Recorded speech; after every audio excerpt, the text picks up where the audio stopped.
This is the Highly Sensitive Person Podcast, a weekly podcast for people who experience the world brighter, louder, and more intensely. Join me on a journey of acceptance of our highly sensitive person traits. Welcome to episode 19. I'm your host, Kelly, and the purpose of this show is to talk about common issues that highly sensitive people experience, as well as sharing personal stories to help you realize that you aren't alone, you aren't weird, and you aren't crazy. And I want to mention that I am an introvert. Not all highly sensitive people are, about 70% are, but keep in mind that some things I discuss may cross over into introvert territory. So if you're an extrovert, just keep that in mind. Last week, I talked about what I think is the single best job for HSPs, and that is working for yourself. Today's show is diving deeper into which careers are good for HSPs, and is for those of us who can't or don't want to work for ourselves or to work at home. I'd like to share a comment on the blog from a reader, and she wrote, "Apparently I am rare, an extroverted HSP. I'm a nurse in my early 30s, and I do love my job and my patients, but I cannot deal with staff, doctors, managers, etc. It makes me hate my job and lose focus. I have had several jobs this year alone. I bounce around to the next place when a coworker or manager rubs me the wrong way, and most, quote, normal people are just able to blow it off or not let it get to them, but I'm not capable of doing that. I would love to work from home. I keep telling people that, but they say, no, you'll get bored. You wouldn't like that. But people just don't get it and don't understand me, and I'm tired of it. I feel like I could do any job as long as I was surrounded by the right people." Thanks so much for this comment. It illustrates just how important it is for HSPs to feel at peace in their workplace. This reader loves her profession. She loves being a nurse, loves her patients, but it's the other people that are tough for her to handle being around. Just one coworker or boss that rubs you the wrong way can be a major issue. So know that you're not alone. So let's get into it. On the positive side, highly sensitive people have a lot of great traits that are really beneficial in the workplace. Here are some of them. HSPs are loyal and dedicated. They're great listeners, detail-oriented, organized, fair. They're independent and don't need a lot of supervision.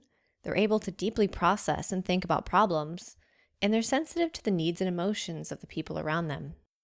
Does that sound like you? I can definitely identify with several of those. Now let's talk about what HSPs shouldn't look for in a job.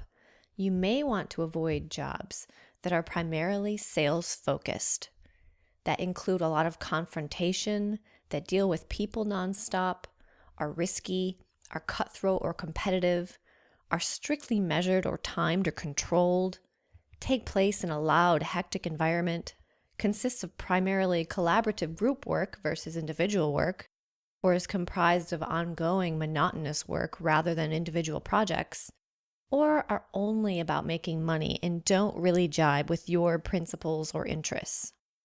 On my blog at highlysensitiveperson.net, I have a list of jobs that are good for highly sensitive people, but keep in mind that it's an evolving list, and it's hard to make a list like this because situations are so different, and management and coworkers and the individual companies can make or break whether or not a job or career feels good for an individual HSP. I worked for a technology company a few years ago doing high-level technical support. It was mainly via email, but sometimes on the phone. I really did not like this job, and I did have to deal with people who were really angry sometimes. Even though they weren't angry at me personally, it still is hard to handle, and I probably didn't let things roll off my back as well as I should have. I remember coming home from work and telling some of my issues to my husband that I was so upset and wound up about, and he really just didn't understand why things bothered me so much. Someone with his personality, an extroverted, non-highly sensitive person, he would have done totally fine in a job like that because those interactions would not have bothered him one bit. But I think the biggest challenge for me in that job wasn't even when people got mad at me or yelled at me. That type of technical customer support was never ending. Every single day I had to do it over and over and over. There was no end. There was no feeling of completion or finishing a project. And I think I really like that feeling of getting something done. Also, while at that job, I had my first ever anxiety attack, which was awful. And eventually I ended up switching to a completely different job within the same company, and I took a huge pay cut in order to do it. but it was definitely the right decision because I felt a lot better afterwards. And it was a much better fit for my personality and my skill set. Making money isn't usually the number one most important thing for HSPs and their job. They'd rather have a job that keeps or even increases their quality of life. And a job that makes you miserable will affect you mentally and physically. You owe it to yourself to not be super unhappy every day. And it's great to know your needs so you can craft a career that fits that, but you do still need to be realistic and adaptable. It always seems like everything is a balancing act, doesn't it? If you're miserable in your job and thinking of quitting, check out episode number 6 before making the leap. It was titled The Importance of Caring Less About Your Job. Head on over to the blog at highlysensitiveperson.net/episode 19 for the show notes. And let me know about your job. What professions do you think are good for HSPs or bad for HSPs? If you like the show, please say thank you by leaving a positive review and subscribe on iTunes. And as always, thanks so much for your time. Thank you for listening.